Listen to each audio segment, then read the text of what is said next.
Guiding growth empowering prosperity में हम एक नए टॉपिक को लेकर के आपके सामने हैं।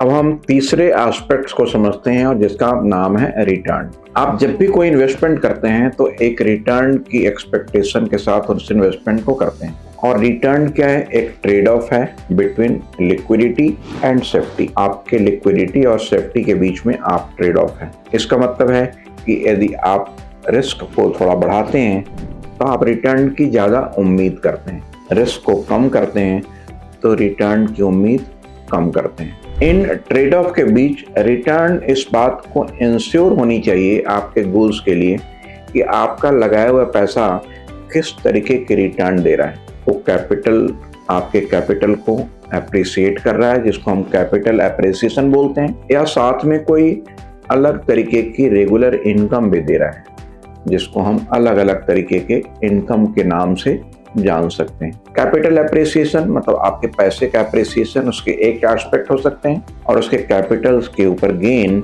दूसरे एस्पेक्ट हो सकते हैं। उससे जनरेट की गई डिविडेंड उसके तीसरे एस्पेक्ट हो सकते हैं।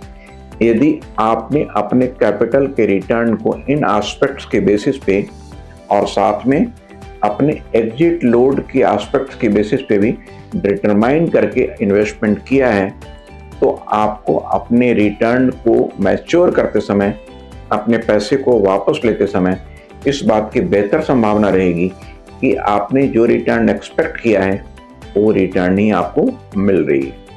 और इसी विचार के साथ आप अपने पैसे की प्लानिंग में SLR फैक्टर को फिर से एक बार जरूर समझें और अपने एग्जिस्टिंग इन्वेस्टमेंट के पैरामीटर को उसके लिए अप्लाई करते हुए अपने एग्जिस्टिंग इन्वेस्टमेंट को एनालाइज करें।